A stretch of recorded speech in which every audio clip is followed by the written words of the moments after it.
Hi,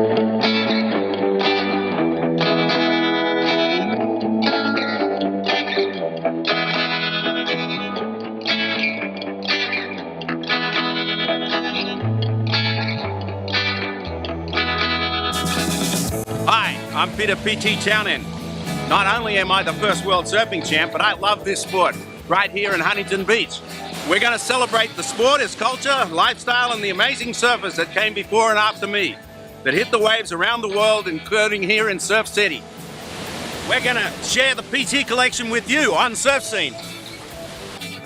Hi everybody, welcome to another episode of Surf Scene with PT. Wow, do I have a great guest for us tonight. He, like I always like to do, I did my little collage. Our guest tonight is Joey Buran. He's just about done everything. Kind of mimicked me a little bit. He's been a pipe master. He's been in the WSL Tour as we know it today for many, many years. He was the first Californian actually to really hit it on the World Tour. After he got done with that, and before, he won the Pipe Masters. Now, it doesn't get bigger than winning the Pipe Masters other than winning the world title. And then he started the PSAA. That became the Bud Surf Tour. That's where that became the Bud Surf Tour, and of course, it was really popular. And then he went on to coaching, and coached the American team to win gold medals. And today he's a pastor, and it's my privilege to have Joey Buran here tonight. BT, great to be with you, my coach and friend. Nice to see you, man. Thanks for having me. So I'm going to go back to the early days, the 70s, when you're a kid. And you came to California in 72. Yes. And you grew up down in the South County, or North County, South County? North County. North County. Oceanside area. Yeah, so, and your running mate was DB, David Barr. The legend, David Barr. And you guys had dreams after seeing surf movies, right, that you were going to be pro surfers. Yeah, we had big dreams, and it's just a perfect, one of those things you can't explain, but how do these two kids from military families, we end up in Carlsbad, we're a year apart, and as I really got excited about surfing in the summer of 73, I got my first surfboard in March of 73, and I already had a dream to be like a great pro surfer. As you know, there was no pro tour back then. There were a few pro events already. But Gypsy tour, we called it. Yeah, and so the surf magazines were every other month, and I would read everything, the editorials, the letters, every word in every ad. And at the same time, David Barr was coming along. So by the end of the summer of 73, they're at Tamarack. If the ocean's in front of me and we're at Tamarack, the lower parking lot, the main peak's this right, and they call the left over here that runs toward it Spotland. And I would surf the left at Spot, and he'd surf the main peak at Tamarack. It would be coming toward each other, and we just couldn't help but notice each other. And he had a beaver tail wetsuit. Remember when we had the beaver tails? Mate. And that was cool. And David always had a really smooth style where I was just kind of spastic and erratic. And we became the best of friends, and we had the same dream. And that following school year, like 73, 74, we had like a pact where we would, on Saturday mornings, we'd meet like at 4:30 in the morning by Carlsbad High School. He'd skateboard from his house and I'd skateboard from mine, and we'd meet and we'd get down there to Tamarack in the dark. And we just had this idea that if we were the first ones out there, we were the ones that were going to succeed. Early bird, early worm. And we just believed that we were going to be pro surfers. And of course, we go see the surf movies at La Palma Theater, like Five Summer Stories. Oh my goodness, BT. Sam Hawk on that big left, Five Summer Stories. I'm like, this is my life. So I would watch Jerry Lopez in those movies, and he'd watch Jeff Hackman, because he's a regular foot and I'm a goofy foot. Like me. I watched Jeff Hackman. Yeah, right, yeah. And so we pushed each other, and we just rode the wave together all the way through the WSA, because it was before the days of NSSA, right to the IPS tour. Burrell and Benavides were in the South Bay coming along at the same time. They're our rivals. A little bit later, Lamas showed up in 79, 80, and then the rest is, California pro surfing history. But we had each other to push each other, and boy, we were surf rascals. Well, I'm going to make everyone laugh, because we dug up some footage of you and Barr back in those days. So we're going to take a look at that right now. Joey's surfing life really got going in Carlsbad, California, where he and his childhood surf buddy David Barr surfed nonstop. That's how it was, but Barr was key, because when I went into 7th grade and he was in 6th grade, we would meet on Saturday mornings, like at 4:30 in the morning, between our two houses, and we would skateboard to Tamarack in the dark. Yeah, well, can you believe that? David Barr and Joey Buran ripping back in the days before a big moment happened for you. So you got on the tour, you went to Brazil, and you won the Waimea 5000. And it was a huge statement. That's when they started calling you the California Kid. Yeah, well, there's a series of events, PT, because as you know, the tour was absolutely, unequivocally dominated by Australians. You had Sean for South Africa, Michael Ho, it's before Potter came on, and a few of those Hawaiians, Hans Hedemann, Dane, but it was an Australian world. It was the epicenter, and there were so many great Australians. In fact, when I got on the Pro Junior in '79, I got smoked at Narrabeen by guys I didn't even know. Glenn Winton, Richard Cram. I didn't know who these people were. I knew Tom Carroll and Shane Horan, but these other guys, and they all became like Hall of Famers. So what happened when I won Brazil was perfect timing because, as you know, the tour would go to South Africa and then Brazil. And I never did that well in South Africa, and I didn't.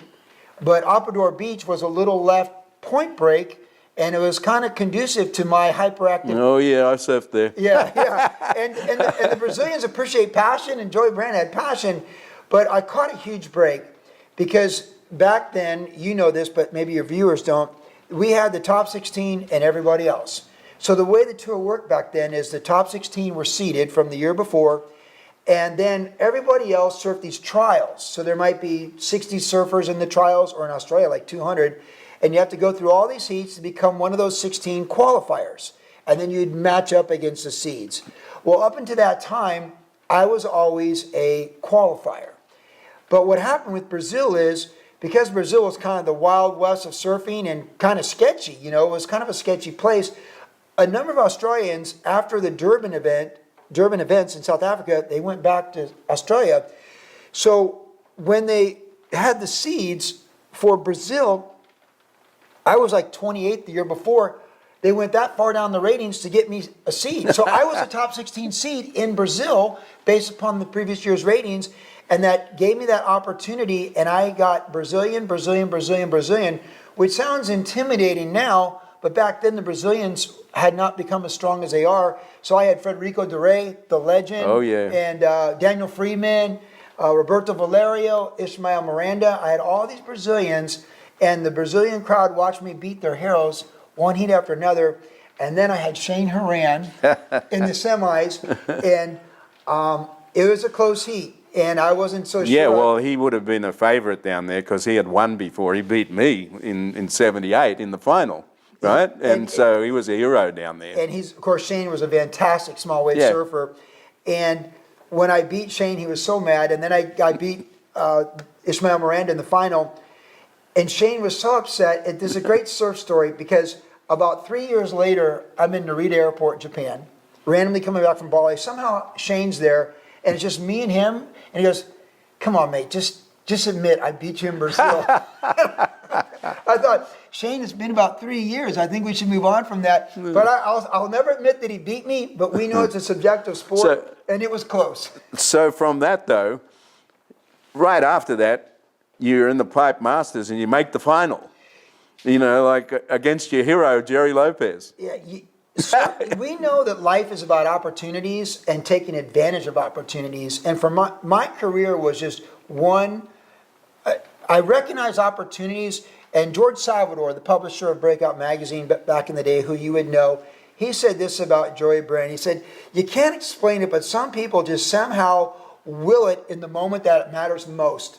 And Buzzy Kerbox was kind of like that. And they just make it happen. Right. And I had lucky break after lucky break. But the thing is, I took advantage of those breaks. And again, I won Brazil. I didn't have to beat Simon Anderson, Peter Townend, Ian Cairns, and Sean Thompson when I won Brazil. I had to beat Brazilians that weren't as good as those guys. But I seized the moment.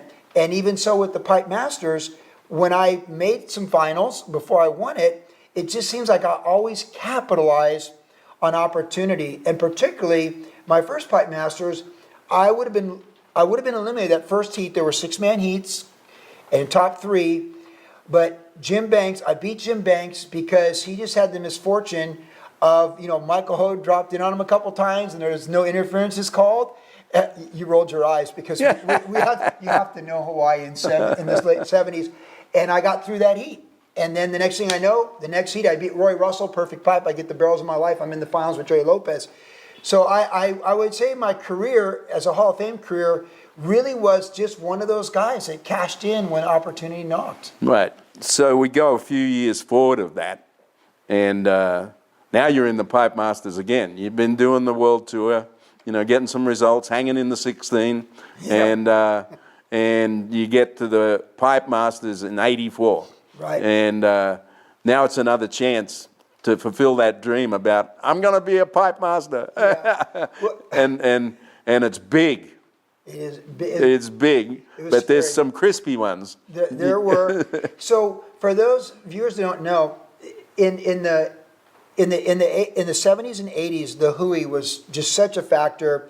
And the hui, they called them the black shorts. Right. And you knew like Dane, you knew all like Ho and those guys, but it's kind of the Marvin Foster and Mickey Nielsen guys. I remember we had a 9-man final with buttons because of that. And the hui, they would wear, what the Hawaiians would do is they wear these black shorts. It was very intimidating. I told anyone that came to Hawaii for the first time, like a Scott Farnsworth or those guys, whatever you do, you see those trunks, never get in their way, okay? So in that era leading up to me winning the pipeline in 84, you kind of had to beat the hui. Right. To win the Pipe Masters, you had to first beat the hui, and then you had to beat the World Tour, the Bronze Aussies, and all those guys. So, we were gone by then. Yeah. But Shane Duran, Tom Carroll. No, you had an unbelievable group of Aussies still in there. And Aki was coming on. Well, no, Aki was in that one final that we were talking about, and we're gonna at the end of this show we're gonna finish it with Lord Blear's introducing this final and the guys in it. But I want to also get to what you're doing today. Yeah. And happy to. After you did a little bit of coaching and you won some gold medals for the USA, you became a pastor during that period of time. Yes. And your pastorship motivating kids to win gold medals. But even more so now, you recently finished a great book with our late friend Bob Yaling. Yes. And tell us a little bit about that book project. Well, it kind of capsulizes what I'm doing now and where I'm going in the future. Is the book's called Beyond the Dream, because after I won the Pipe Masters in 84, it just couldn't seem to find like that same purpose and drive. Maybe it was the same for you after you won the world title, but I'm like... I had a bunch of kids. That was my drive. Well, I just wasn't sure what to do with my life. It was so defined from the time I was 13. My dream was so absolute. So I kind of meandered for a few years. As you said, I started the PSAA, the Bud Tour. But in the end, by 87, I've been raised Catholic, so I always believed in God. I just came to a place where I just felt like I had to commit my life to Christ to really know what I was supposed to do. And through that, eventually I became a pastor. And I ended up, Matt Warshaw said this in Encyclopedia Surfing, Joey Buran won the Pipe Masters, and he moved inland, and who can blame him? So I love Matt Warshaw, and he said that. Well, you have a copy of the book right there. Yeah, so the book's right here. And so Beyond the Dream is where, how my life went from being, Ichiban, number one, the California kid, to being the servant of all in 37 years now of ministry, and I've been married 37 years. I've got 4 kids and 9 grandkids. So, 9 grandkids? Hey, PT, I got to win. You're way ahead of me. I got to beat you, man. But it's just been an incredible journey of faith and friendships like ours. And in the midst of that, even when I was a pastor, I was asked to coach the U.S. surf team, and I came in after you did in right. 07. We never won gold. Then about 10 years later, that was with Chloe and Dino and Courtney. Mm-hmm. And about 10 years later, they bring me back, and with Katie Simmers and Cole Hauschman and Cade Matz and these guys, Sawyer Lindblad, we win gold. I became a world champion. So that was like the crown jewel of that. And again, George Salvador, how do you explain Joey Buran, and how does it happen?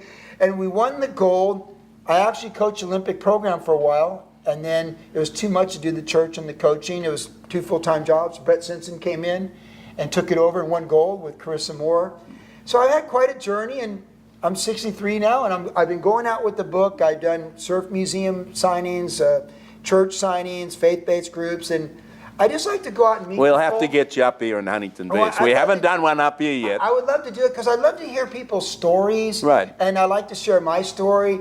And like you said, above all else, I just want to encourage people and inspire them because we really can do so much more so often than we think we can, particularly in this new generation. I Well, just want them to have big dreams. particularly in the world we're living in right now. Right, yeah. It's like, Joey Buran is going to build you up. He's going to, PT, I say this, I'm not retiring, I'm refiring. And I'm not expiring, I'm not expiring, I'm inspiring.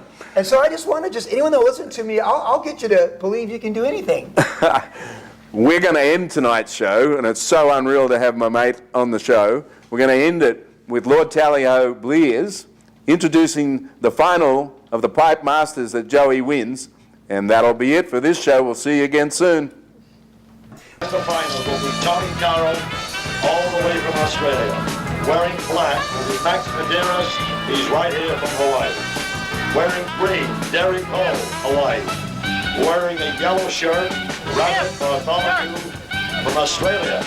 Wearing a blue shirt will be Joey Buran of California. And wearing pink, Mark Occhilupo of Australia. Those are the 6 finalists in the Offshore Masters. 2 weeks ago, I had a dream that I was in the final, and I was halfway through the final, and I was winning, and I saw Derek Cole get a good tube. And in that final, when I was paddling out and Derek Cole got that one tube that he came out of and got clipped at the end, it was my dream right there. And when I had the dream, I woke up and the dream wasn't finished, and now the dream's finished, man. I just thank God for this opportunity, and I'm happy I can live this moment. Okay, let's give it to him, the champion, the king of the Banzai Pipeline. There's more of that great stuff to come, but I'm going surfing right now. There's waves out here.